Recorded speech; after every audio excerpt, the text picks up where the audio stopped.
Welcome everyone.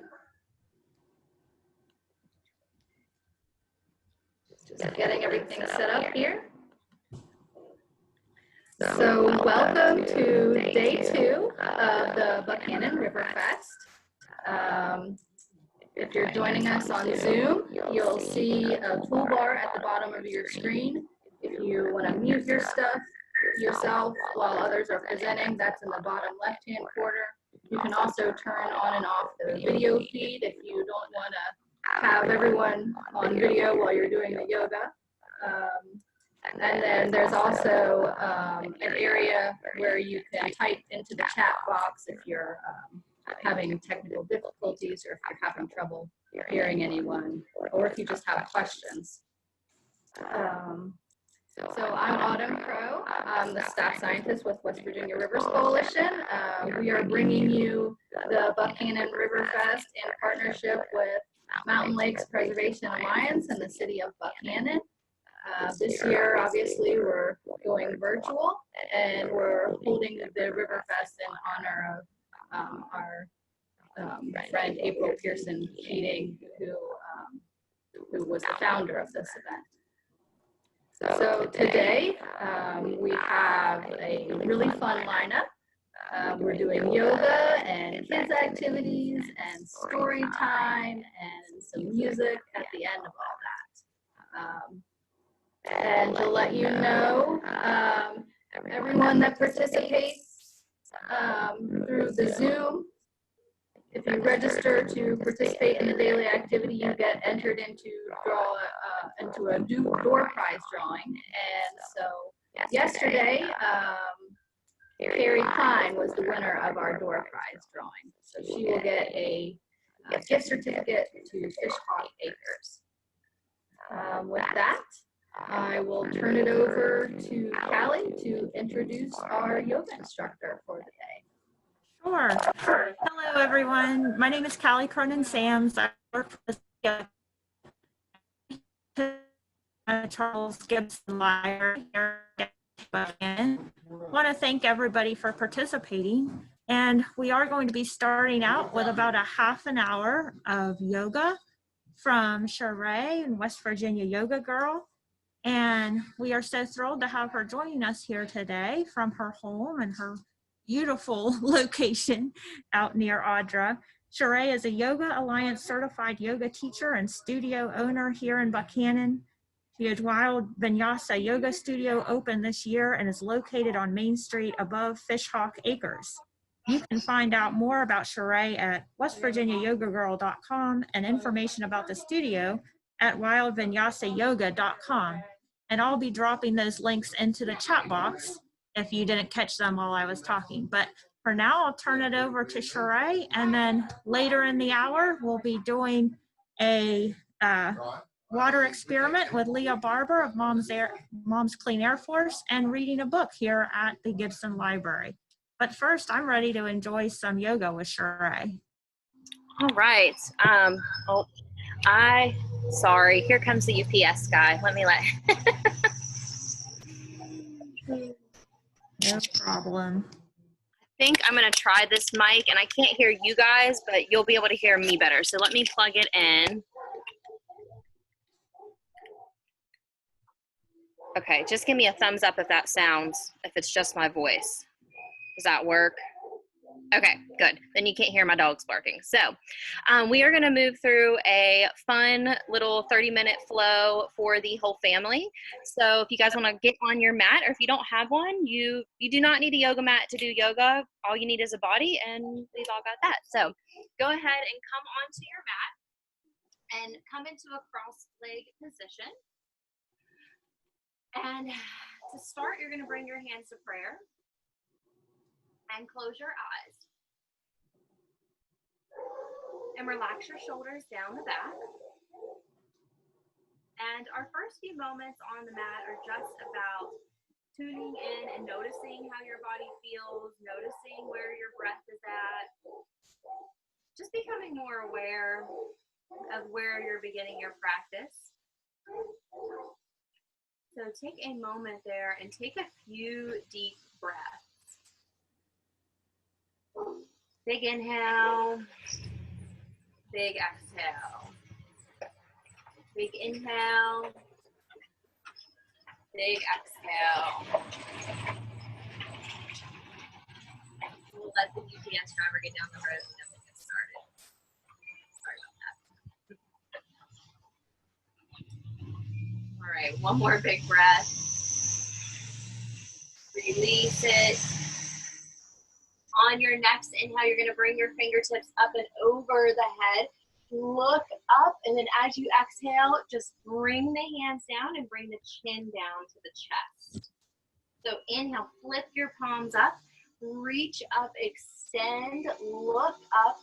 Exhale, flip the palms and let the fingertips and the chin flow down. Ready, inhale, reach. Exhale, release. Let's go one more. Inhale. And exhale. You're gonna leave your fingertips down to the mat, drop your chin into the chest, and then really slowly start to roll the neck in one direction. And anytime you do anything with your neck, you just wanna be very gentle, very aware of how it feels. You know, you may have slept on it wrong and you have a little kink in the neck, so just be really soft with these rolls. Go ahead and let your chin come down to the chest and then switch directions. Roll the neck in the opposite direction.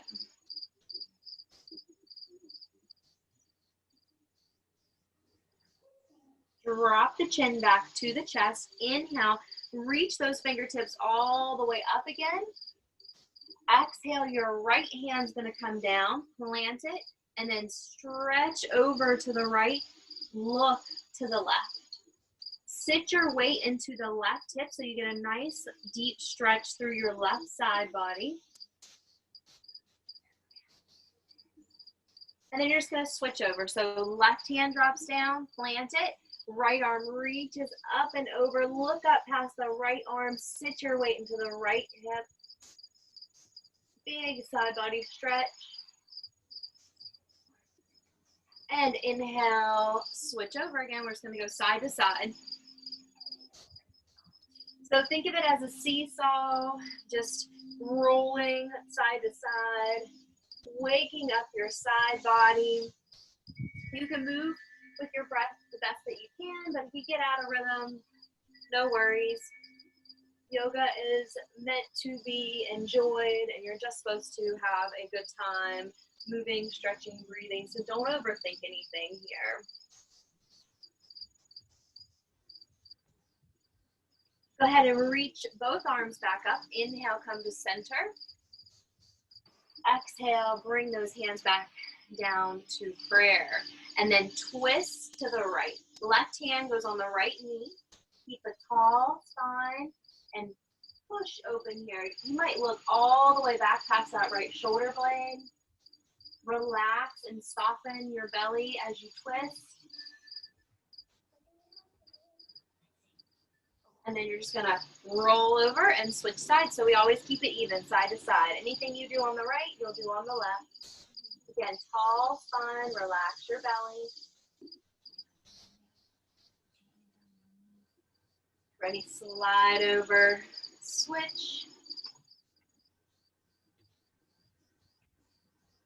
Take it over to the left. Twist. One more time on each side. Ready, look and twist to the right. And then last one, turn and twist to the left.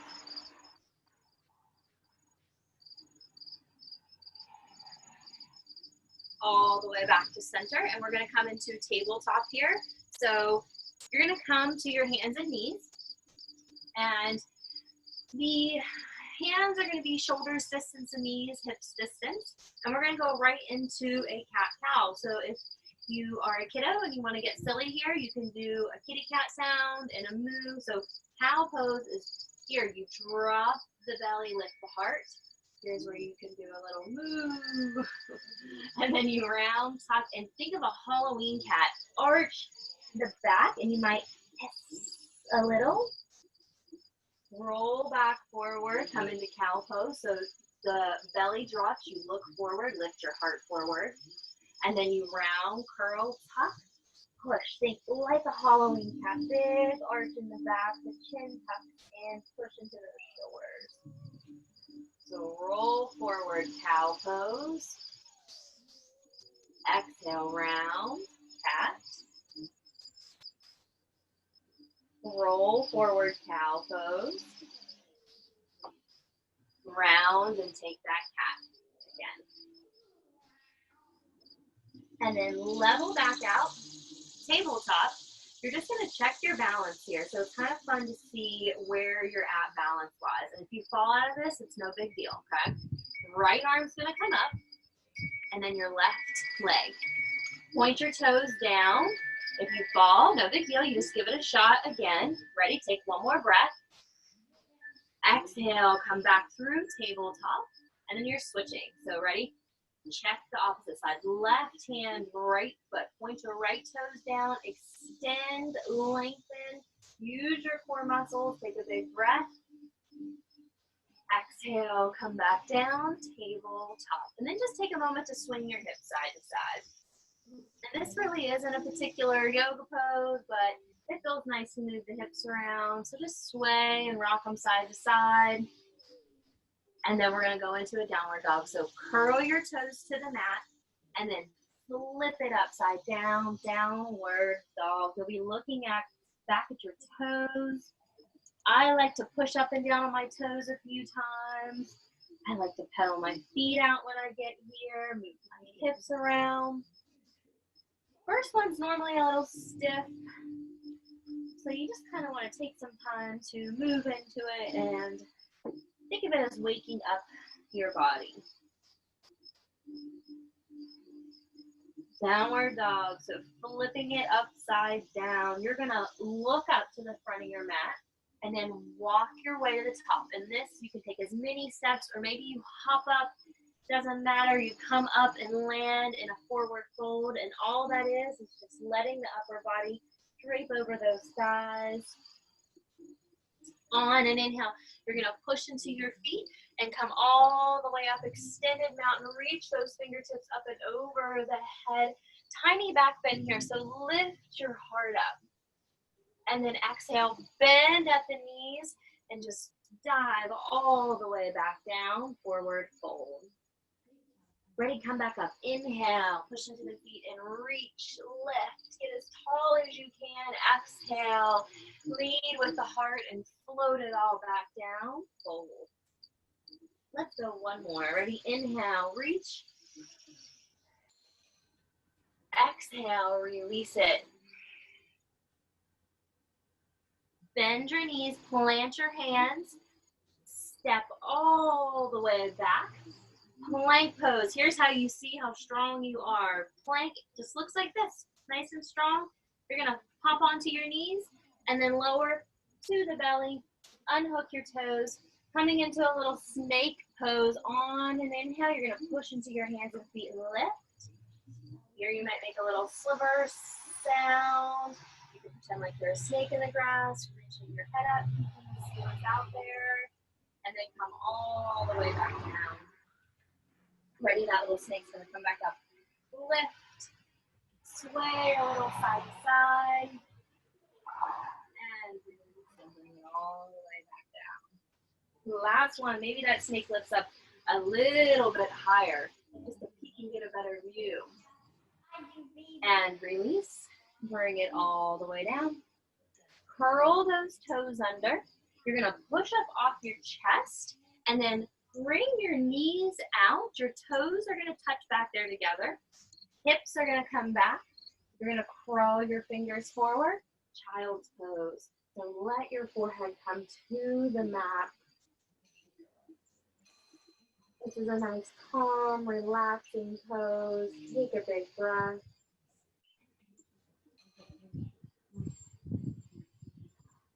One more.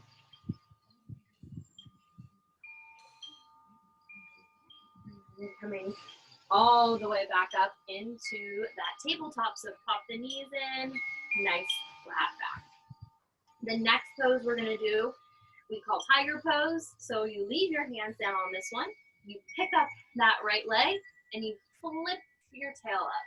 And you might lift the chest a little bit. And then you're just gonna give it a try on the other side. So drop the knee and then pick it up, flip it up. One more on each side. Ready, reach, flip it up, drop it back down. Last one, reach, flip the tail up, and release it back down. Curl your toes under, come back up, downward dog. Ready, look to the top of your mat again, and you're gonna step your way through. Maybe you wanna hop a little. You can bend the knees and hop forward. Like a little frog, come into that forward fold. Ready, inhale, root into the feet, reach all the way up, extend up, and then bring your hands to prayer. And we're gonna practice being a tree here. So in tree pose, there are a couple options. You're gonna start by bringing your hands right here. And then you can bring your toes to the mat and kickstand them like that. Kind of helps with your balance a little bit. Or you can bring it below your knee. Or maybe you go all the way and you bring that foot to the top of the thigh. The only thing you want to worry about is don't put pressure on your kneecaps. You want to keep them nice and safe so you won't put your foot on your kneecap.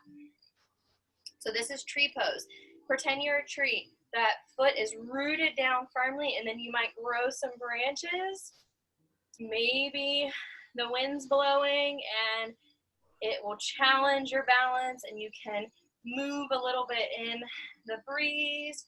And this one's one that we fall out of all the time. So if you do, it's not a big deal. You just pick it up and give it a shot. Try one more time. Ready, bring your hands down, come back to mountain pose, and we're just gonna try the other side. So ground down into that left foot on this one. Pick up your right foot, place it to that thigh or below or toes hooked. Just remember, not on the kneecap. That's the only thing we don't want to do. And then again, maybe you grow some branches. The wind is really blowing me here, so that's a little challenge. Maybe you're outside too and you're feeling that breeze and you let your branches blow. Ready, bring it back through mountain pose. Drop both feet down into the mat. Take a big breath. Close your eyes for a moment. Big inhale. Exhale. And then we're gonna be like a warrior here. Your right foot's gonna point to the front of your mat. Your left foot's parallel to the back. So you start with legs like this. Bend into your right knee and then show me your muscles. Warrior pose. Think super strong, really grounded. Feel that strength. Take a big breath. Exhale. Come out. And all you're gonna do is just turn and switch opposite sides. So left foot will go to the back of your mat now, unless you flipped in the opposite direction. You're gonna bend into the left knee. Show your muscles. Ready, find that strength. Squeeze the core, squeeze the legs really tight. Take a big breath. And come all the way back up. Have your legs into a square position like this. Reach your arms up. And as you exhale, you're gonna soften it and float it all the way down. Relax your neck when you get here. And then we're gonna do some twists. So right hand comes down. Inhale, left arm reaches up. Ready, switch sides. Left hand comes down. Inhale, reach. Right arm comes up. Big twist here. Few on each side. So just move there at your own pace. Inhale, open. Exhale.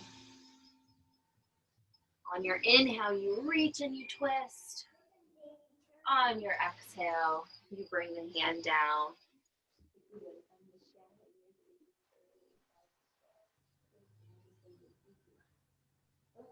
Finish out whichever one you're on.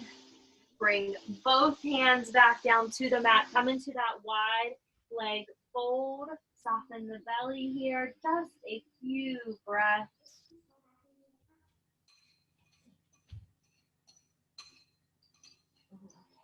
Take your hands to the waist. Bend your knees a little bit and then pop all the way back up. And all you're going to do here is just step back up to the top of your mat. Mountain pose. Hands come to prayer.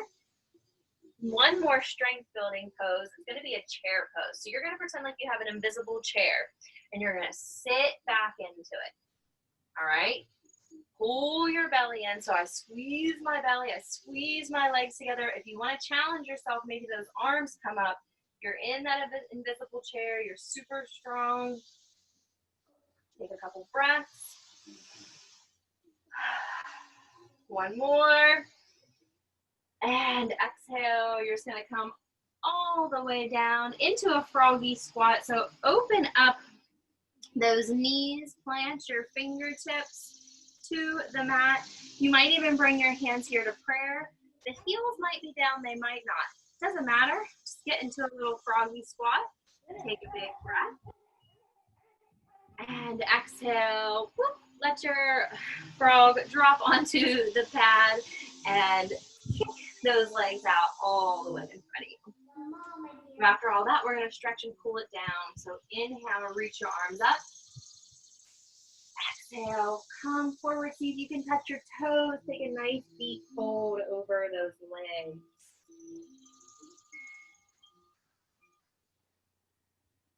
Ready, inhale like a wave. Reach and float it up. Exhale, let the upper body crash down over the legs and fold. Inhale, swoop and reach it up. Exhale, fold and release over those legs. Inhale, bring it back up. This time you're going to bring your feet together, your knees out. Butterfly pose. Couple options here. You can grab a hold of the bottoms of the feet and flap your wings.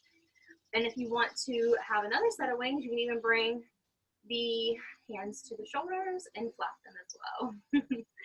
If you are practicing and you don't have any kiddos there, your butterfly pose might look like this, coming forward, rounding and rolling down, and just coming into a nice forward fold, stretch. You'll feel it in the inner hips, outer, might pull in the back a little bit.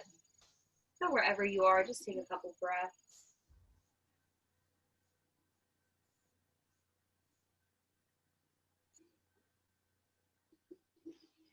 And from here, you're going to kick those legs back out. Let me turn so you can see. Last little bit of strength here. You're going to come into a boat pose. So I grab a hold of the backs of my legs to get into this. Pick those legs up, and maybe you stay here, or you might grab a hold of your paddle and paddle down the river a little bit. You're pretending you're keeping it nice and strong. One more big paddle. And then release. And you're going to rock and roll. Let your back come. And like a little roly-poly bug, you're going to rock and roll back and forth, giving your back a little massage. You might pick up a little speed here if it's fun and you like. And then next time, just roll into a little ball. Let your head come back to the mat. We're going to twist. Take a big inhale. Exhale, knees go to the right, gaze goes to the left. Close your eyes here, and just for a few moments, relax your belly, soften into that twist. Big inhale, exhale. Go ahead and bring the knees into the chest to switch sides. So ready? Roll those knees over to the left, gaze goes to the right. Big twist, inhale, exhale, big inhale, exhale. come back to center. In this one, you're going to bring your arms up over your head, toes up into the air, wiggle those feet, circle those ankles out. Just take a few breaths here.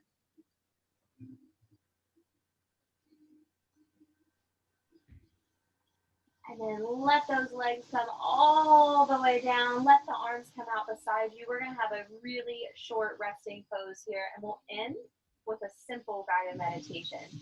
So this is called Shavasana. It is a resting pose. It's our final pose. All you have to do is lay back, stretch your legs out, stretch your arms out, take a few big breaths. Let your eyes be closed, relax all your muscles, thinking about becoming as still as possible, as peaceful as possible, as quiet as possible. Pretending to take a little nap. Big inhale.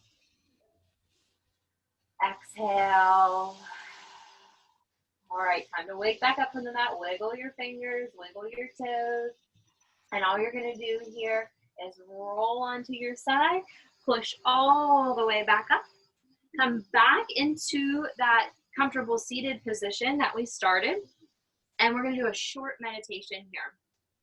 So this one we use mudras, which uses your hands, and we use mantras too. So a mudra and a mantra is what we're going to do here, and this is for kids and the adults.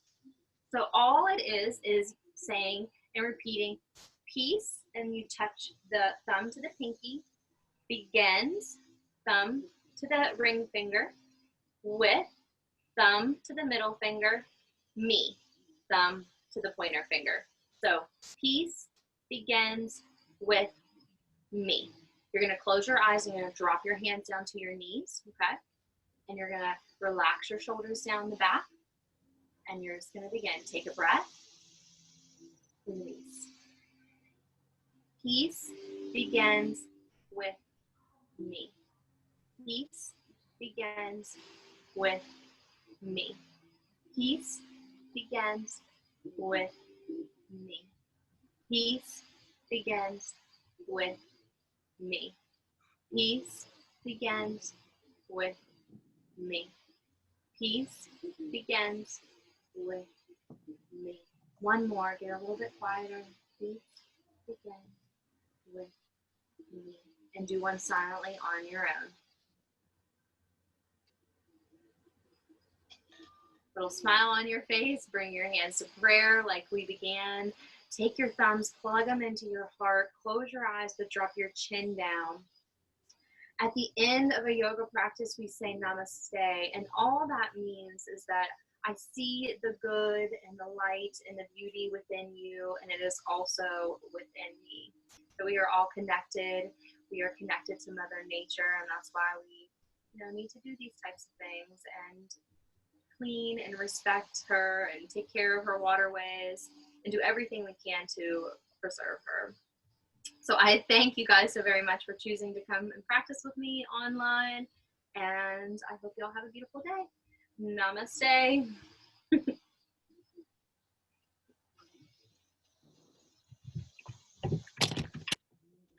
Thank you so much, Sheree. Problem. Thank you guys. That was wonderful. What do you think, Willow? Thumbs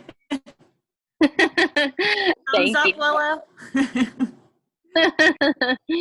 Okay. Well, thank you so much. No problem at all. My pleasure.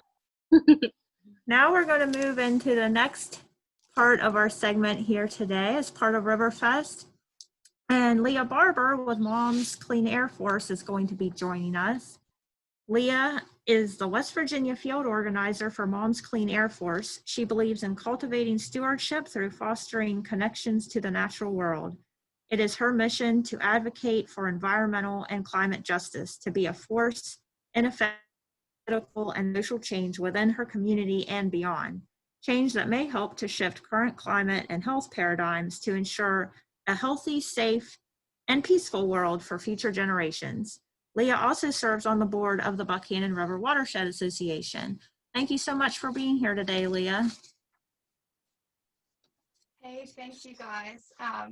Nice to see everybody here. Sheree, really appreciate you moving us all together. It's a really beautiful way for us to all connect, especially around something as important as why we're here. So today what we're going to do is a little water cycle demonstration. So what we need for this demonstration, right here I have a larger glass bowl. I have a smaller glass bowl. I have a piece of plastic.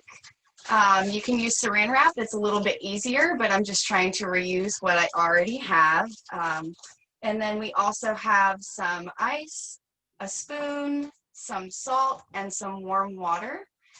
So there are basically like 4 main components of the water cycle, and those include evaporation from water that was collected in the ocean. Maybe I should move this a little bit further. Excuse my visual arts demonstration, but this is as good as I could do for today.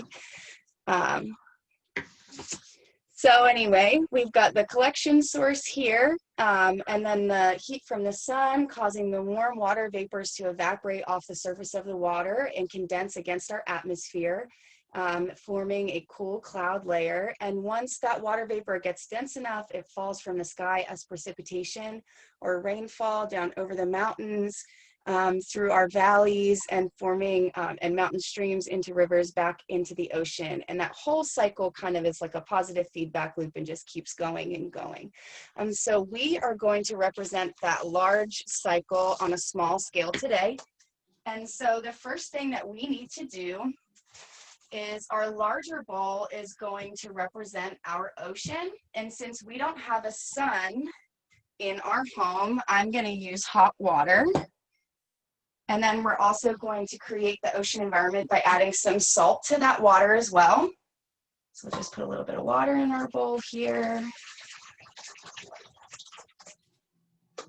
This activity is a lot more fun with a buddy, but my buddy fell asleep during yoga, so I'm on my own today.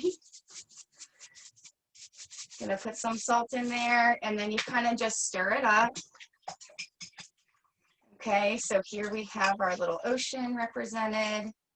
The smaller bowl represents our land. So what we're gonna do is put our land right in the middle of our ocean, like so. We're gonna stick an atmosphere on top of it, the plastic, which is our cloud layer. It's important to be mindful about creating the least amount of gaps to get a good seal, so the condensation portion of our experiment can do its thing fully. This is kind of the tricky part here for me. I'm just going to tie a string around it. And then the next thing that we're going to do is put our ice cubes over our landmass.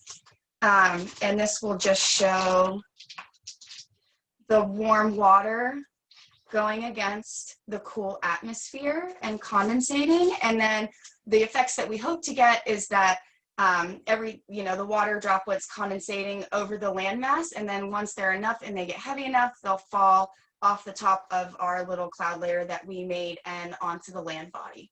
So I'm going to flip it over to Callie, and then when we come back, we'll talk a little bit about what we observe and also how climate change and a warming planet is affecting our water cycle here specifically in West Virginia. So. Thank you, Leah. We're going to be reading our book that is available here at Gibson Library next. But before I do that, I do want to remind folks who are joining us on the Zoom group that I did drop some links into the chat box. So if you want to check out more about Leah's organization, about Mom's Clean Air Force, if you want to learn about how to do more yoga with Sheree, I have linked to her website. And I also put in the link to the West Virginia Department of Environmental Protection's Youth Environmental Program, because if you do stop in to Gibson Library, they have dropped off some nice giveaway items and promotional materials about their program, telling you how you can get your kids involved in helping to protect water and do service projects to protect the environment here locally in your community and across the state of West Virginia. So definitely check those out. But again, I'm here at Gibson Library, and Kathy, the director here, was very nice to select a book for us today. And it is A River by Mark Martin. Can everybody see okay? Let's see.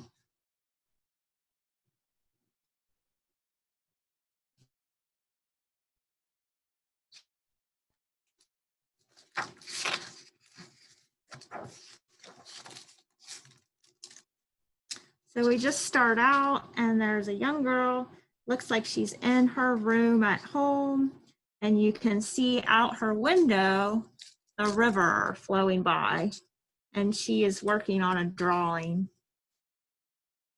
You can see, is there anything in the book that you have in your room at home? There is a river outside my window. From where I sit, I can see it stretching into the distance in both directions.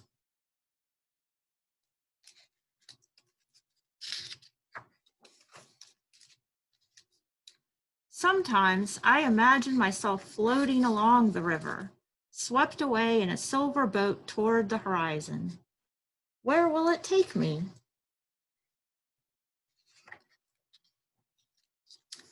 It goes through the city, under the bridges, and past the speeding cars that zoom by in an endless stream of busyness.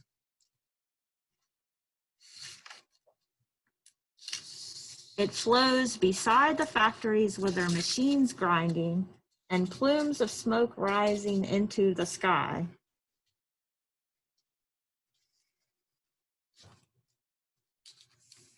It carries me past the farms and animals and moves beyond the fields that look like giant patchwork quilts.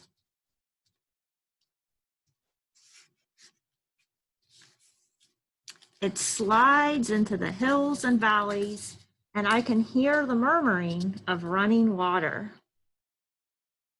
I wonder what's coming. That grows louder and takes me tumbling down a waterfall taller than any building.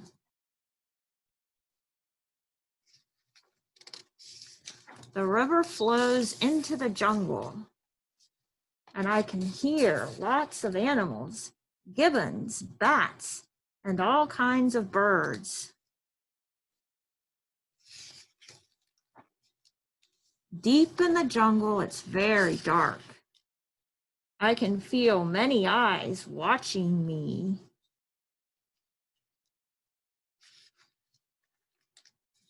As I sail through the mangroves, the river opens up and takes me into the ocean.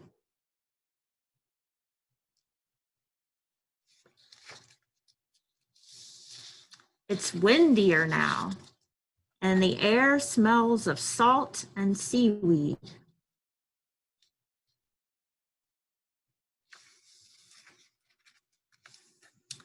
If I peer over the ledge of my boat, I can see many fish swimming in and out of the light.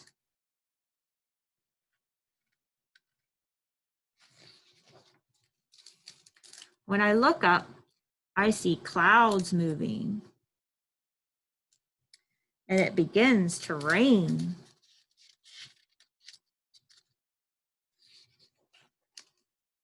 And it's difficult to see where I am, but I can hear raindrops on a window. And as the clouds clear, I'm sitting in my room again, looking through those raindrops on the glass and gazing out across the sleeping city.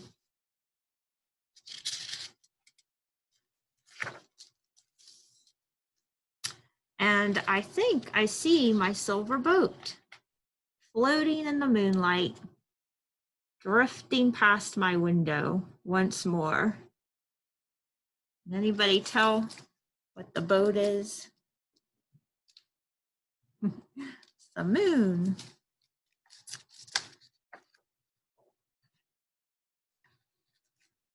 And she's back in her room working on her drawing. And that is the end of this book. And it has some beautiful illustrations. And so I encourage you to come down to the Gibson Library or a library near you and check it out, and other books that tell us about water and our rivers and lakes and our watershed.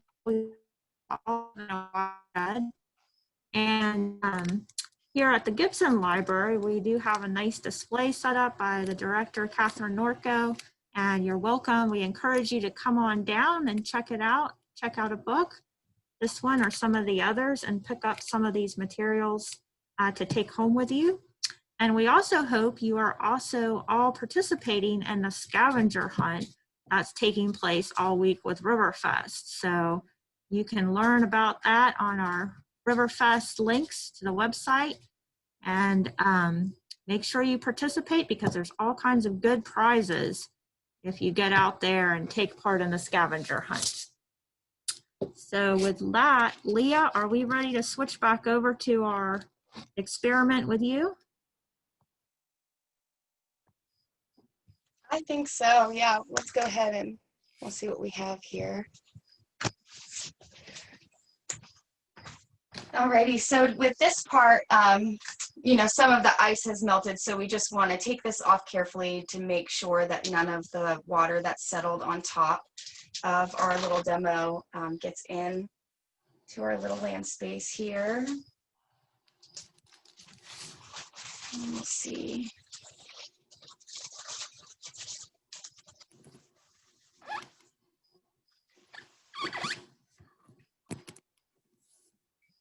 Alrighty, the amount of water is very minimal, but we were able to collect a few drops in the bottom of our bowl. I don't know if anybody can really see it, but it is there. I'm assuming that if we would have let it go a little bit longer, we would have been able to collect more water in our bowl. So that's the end of that. I encourage everybody to try it at home. It's a really wonderful way to kind of gain a better understanding of a really big phenomenon that we interface with every day, especially as we're thinking about how to preserve our water resources and how we may move forward in ways to try to protect them in the future, especially as we see our own water cycle on a more micro scale here or more regional scale here in West Virginia beginning to take some shifts. And so I just wanted to talk about that a little bit more. So as the atmosphere is expanding under warming conditions, it increases the amount of water vapor that can be stored kind of like on an exponential level, which just means on a really high level. You can kind of think of it as a balloon expanding in warmer air, and then also the balloon kind of contracting more under cooler air situations or conditions. So with more water stored in the atmosphere, frequent and intense storms are likely to occur, leading to some increased flooding, especially over topography like we have here in West Virginia, the really dramatic like peaks and valleys. So lots of runoff, landslides potentially, and also just as pollution. So one thing that we do and that we can help do to kind of slow that process and divert under those extreme circumstances is to, like, for instance, collect rainwater if people are keeping gardens, and help kind of like slow and spread the water across our landscape the best that we can. So again, I appreciate everybody for joining us today. And like Callie said, please check out Mom's Clean Air Force. You can follow us on Facebook and get involved that way. Thank you. Thank you, Leah. And thank you, Autumn, because I see if you were intrigued and you want to participate in the scavenger hunt, she has dropped that PDF right into the chat box. So if you're on the Zoom, you can get to it that way, and I'm sure you can get to it on Facebook as well, if that's easier. Autumn's nodding, so that's true. So get out there and get those photos, see what you can do out on the river and learning about our watershed. And I saw that Beth Henry Vance with a youth environmental program and joined us today. I don't know if she wants to say anything today, but I do want to let everyone know that she'll be back for the roundtable on Thursday at noon. And tomorrow we will be learning more about our water plant here in Buchanan. So we'll do a little tour of that as well as the watershed. And we'll also be hearing from our city personnel about our flower program and our stormwater sewer program, or utilities here, and what we can do to help protect our watershed here in Buchanan. So with that, I think that's all I have for today. Autumn or Kevin, do you have anything else that you'd like to add before we sign off? And I know we have live music coming up too. I'm forgetting that. So don't forget to stay on for the live music. I just wanted to announce our winner of yesterday's door prize is Carrie Klein of Elkins. And she chose the $50 gift certificate from Fish Hawk Grocerant. So we still have 4 other great door prizes. Tonight's door prize will be a choice of either a $25 gift certificate from Sam's Pizza or from Stone Tower Brews. And Autumn will draw that later with her super special random name generator. At this time, Pearson Keating is supposed to be joining us to play for half an hour. And as we can all see, he hasn't joined us yet.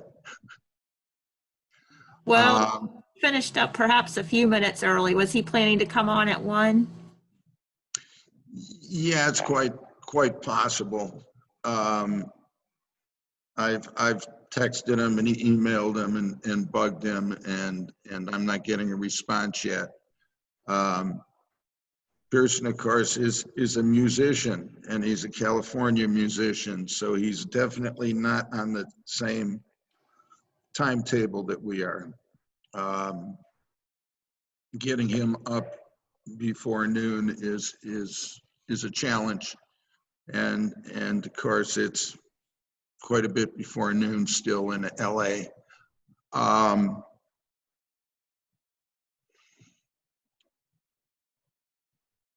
Autumn, do you have anything to add, or do you want to recap what's coming up yet this week? Sure. So thanks everyone for joining us. That was such a nice yoga treat, and the kids' activity and the story were very fun and engaging. Autumn, I couldn't say it before, but your audio is horrible. It was great yesterday and it's horrible today. My internet was out this morning, and apparently it's not all back yet. So apparently I sound like the Terminator. Bear with me. So as Kelly mentioned, we're in day 2, and we have 3 more days of activities. I have provided a link to the scavenger hunt, and I put that in Zoom and Facebook. And just to let everybody know, the prizes of the scavenger hunt are kayaking trips. So there's a youth category. Anybody under 18 can apply for the youth category and win a family kayaking trip with day trip and adventures. And then the adult category is 2 couples trips that you can use together and have 4 people go, or you can use separately and go with 2 people twice. And those will be good until the summer of 2021. And then our grand prize, which can be given to either a youth or an adult entry into the scavenger hunt, is a kayaking trip for up to 10 people with lunch provided, an all-day excursion with Day Trip and Adventures. And that will be given to the grand prize winner of the scavenger hunt, in addition to being crowned the April Pearson Keating Water Warrior for 2020. So we definitely encourage you to participate in the photo scavenger hunt. There's some great prizes, and there's some fun questions and some fun photo opportunities. You can take some selfies, email those in to us at wbrivers@wbrivers.org, and that'll get you entered into the scavenger hunt. And I've dropped the link into Zoom and also into the Facebook Live event. Thank you, Autumn.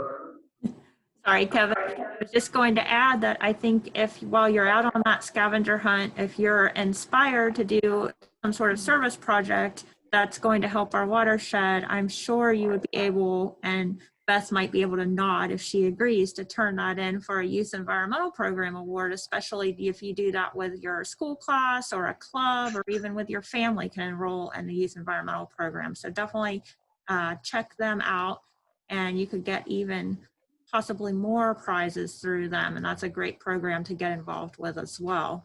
So we hope you'll do that, and we hope you'll come down and visit the library. Not only do we have the environmental goodies here, but we have some hand sanitizer, ever useful throughout this pandemic, from the Buchanan Volunteer Center.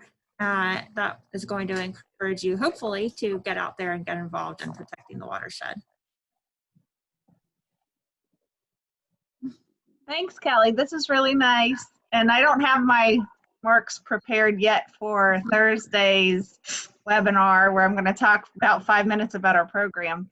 But I work for the DEP's Youth Environmental Program. We definitely do encourage kids, different kids groups, and there are a lot of adults who are involved. There are some groups that pick up litter, and maybe it's mainly adults, but they have a few kids involved, so they are welcome to join as well. It's totally free, and if you keep track of what your environmental activities are, such as picking up litter or learning about native wildlife or learning about the water cycle, and maybe you plant trees, maybe you learn about native species that are good for the bees and pollinators. I know you have some really cool pollinator gardens there in Buchanan. So just anything to do with nature and environmental education, those types of activities can, if you file a report in the spring, your group could win a cash award from $100 to $500 for stuff that you might already be doing. So we have had some schools, some classes, and some 4-H groups in our local area win a couple $100 for stuff they're already doing. It's pretty cool. And it's not a grant. It's something that you can use the money for whatever you want to. So I'm talking.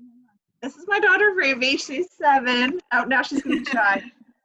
She is joining me. She loved the yoga. She wants to check out the yoga some more. And she liked that water activity. She wants to do it at home too. So anyway, yeah, I will talk more on Thursday and have a little bit more planned out. But it's a great program. Callie had my position before me, so she knows all about it. The Youth Environmental Program is really great, and kids can do a lot to help our waters and help protect our environment. So if you know any kids groups, any classrooms, any groups, I know it's hard because we're not meeting in person right now, but maybe that'll change soon. Maybe the classes will get back to normal, and teachers are welcome to sign up anytime. And it's pretty nice to see what kids can do to learn about our environment and help protect it. So thanks, Callie. Thanks, everybody. Sure. Thanks, Beth. Thank you, Beth. So we're closing in on the hour here, Kevin. Yeah, I got 5 minutes to 1. Yeah. I suppose if he contacts me later, he could still record a half hour and we could put it up. Okay. I guess we're the only ones left on live at this point. Well, anymore at this point. We're kind of preaching to the choir. Live on Facebook too, so we might have some viewers out there on Facebook. Okay. Okay. We don't know the count of Facebook Live. There's no way to get that while we're doing this, is there? So we have 2 people watching on Facebook right now. Okay, great. Well,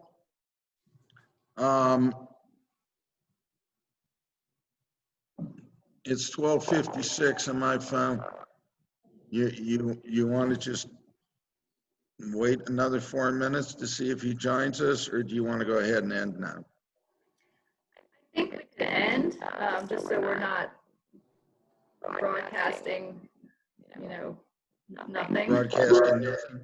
We could end and I could at least end the Facebook Live portion, and if he comes back on, does join us, then we can rebroadcast. And if he doesn't, then we can get him to record it, and we can broadcast that at a later date. And am I right that he may no, never mind. Okay, well, maybe